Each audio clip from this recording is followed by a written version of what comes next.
It is day 99 of President Trump's second term, but some say it is the next 100 days that will matter most.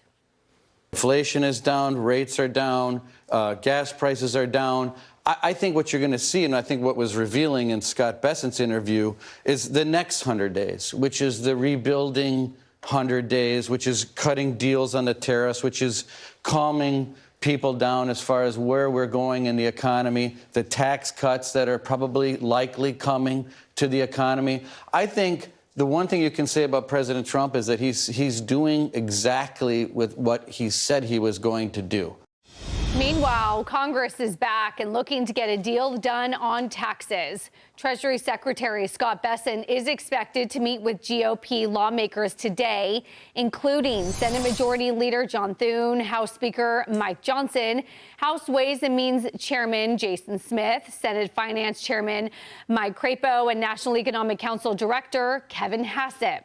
Meanwhile, President Trump is putting an end to the rumors of increasing taxes on the rich and floating the idea of using revenue from tariffs to pay for more tax cuts. We're going to make a lot of money and we're going to cut taxes for the people of this country. It'll take a little while before we do that, but we're going to be cutting taxes, and it's possible we'll do a complete tax cut because I think the tariffs will be enough to cut all of the income tax. Now, we have a lot of debt that's been left to us, unfortunately, over many years. We'll take care of that, but the tariffs. Kevin, desperate for your thoughts on the idea that had been floating around in some Republican circles about raising the top tax bracket for some of the highest earners. You missed it. I was here last week. My colleagues were laughing at me because I was spying on the guy sitting next to me on the airplane who was writing an essay on why you should raise taxes if you're worth more than $100 million, I think it was. And we had a good debate about those are a lot of the people who were the creators, the innovators, who were investing in employees and businesses in this country. But his argument in that paper was, you don't need $100 million to live. Why not pay a little bit extra more? Your thoughts? That is dead on arrival 50 times over because it goes against the American dream. Mm-hmm. That is the brand that the president is hired to protect above all of his other mandates. You protect the American dream. We've talked about it countless times. That is not the American dream. Taxing the rich and making them and punishing them for being successful is not the American dream. They pay the majority of the taxes already. They pay billions in taxes. And so we don't, it's never going to be in this country where let's focus on successful people and really screw them back into the ground. That is not the American dream. What is going to work, I think it'll come in this tax package. On the other side of that is this no tax on tips and overtime, cool idea for people that work really, really hard. And I really endorse that, and I hope that happens, and I think it will. This tax package has to go through, and if they just keep the existing tax code as it stands, that's good enough. That's good enough, and that's hard enough to get through. And then let's focus on growth to get out of debt, because even the Democrats are saying, guys, we got to stop bringing budgets where we go another $2 trillion into debt every time we bring a budget. Why can't we just get to a place where we're balancing the budget for the first time in years?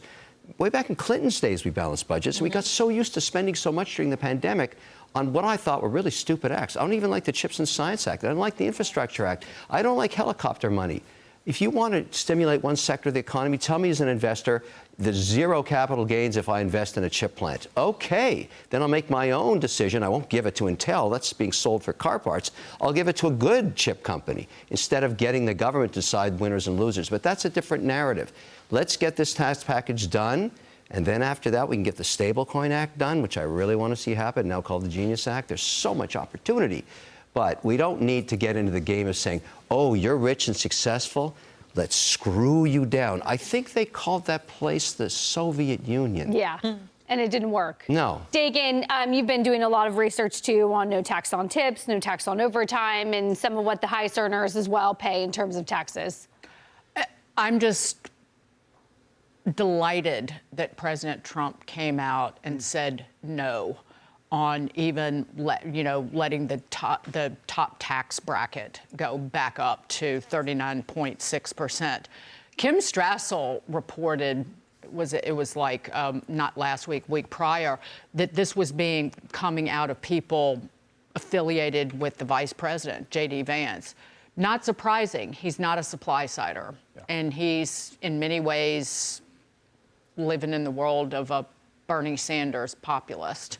And I don't mean that disparagingly, but it was not just coming from some Republicans, lawmakers in Congress who don't want to cut spending, which is another problem. They're looking for ways to raise revenue without cutting spending, without even laying a hand on Medicaid. Oh, we'll cut fraud, but we won't actually, we're not going to cut any services like the able-bodied men who need to be on the JOB need to be collected Medicaid when they can work but don't.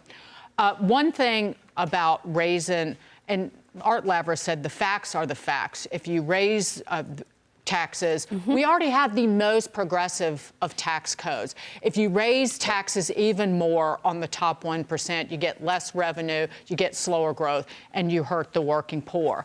If you take the top rate back to 39.6%, you only raise max $40 billion a year.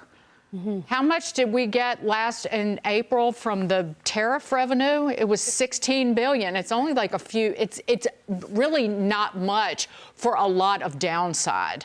And the tax code is already so out of whack that the amount of the percentage of the share of adjusted gross income brought represented by the top 1%, they pay in terms of percentages, almost double the total income taxes paid.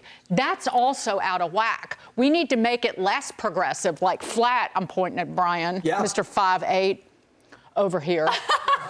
Okay, for the record, to make Brian it less is not 5'8". To make it less progressive, not more.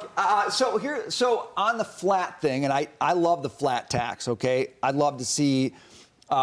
Flat income tax rate for individuals. I'd love to see a 15% rate for corporations. What about, Kevin O'Leary, because you poured cold water on this earlier, why not, if the tariffs get to like a ring around the collar, 15%? Steve Moore has been kind of out there saying that would be an interesting idea. 15% corporate rate, 15% tax on endowments, 15% tariff, flat. Okay, what about that? What about that as a way to get this tax cut over the finish line? Not punishing work. It's overseas folks. It's a flat rate, so there's no disincentives. You know what you're going to pay.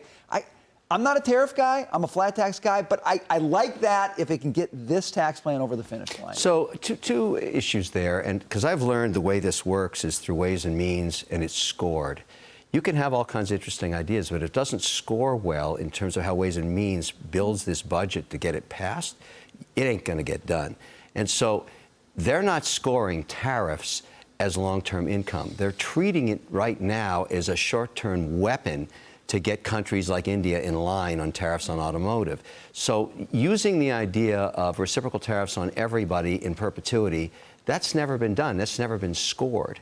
And so I think that may be very difficult. And I am for free trade where it's a strategic economic advantage that I've been talking about the union with Canada since the cows come home, although the Canadians are pissed right now, but they'll get over it because it's the right thing to do after we stop talking about buying them. You know, they got to stop with that. But that was because Trudeau really didn't get along well with Trump, and that started then. But I think whoever the new guy is tomorrow morning is going to be flying to Washington. I'd love the union economically because it's so much power against the Chinese.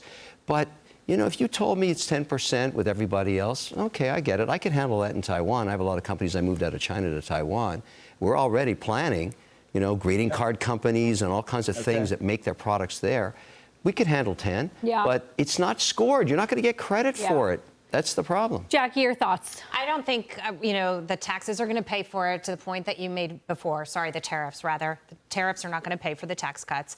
But you still got senators like Kevin Cramer from North Dakota saying, I'm open to it after Trump shut it down. And I don't understand why the Republicans can't get on the same page about how they're going to do this. We've got to pass the bill. If you don't pass the bill, his agenda is going to completely fall apart. It's a big piece of it. And so I'm very, very troubled by that, to Dagan's point, of why these senators, for example, who are open to going completely, you know, against the grain and sort of what America stands for, deciding who should make what. This is why we're a great country, because people like Elon Musk exist, because he can innovate and he can make billions and billions of dollars. That incentive has to be out there. And even the differential isn't really a drop in the bucket at the end of the day if you raise taxes on them. So why do it? I'd like to see these senators say, we're going to cut the fraud, we're going to cut the waste, we're going to scale back the program because there are people on it who don't deserve those benefits. And it has been greatly expanded over the course of, say, the last 10, 12 years. Not acceptable. Somebody's got to bite the bullet and do the right thing.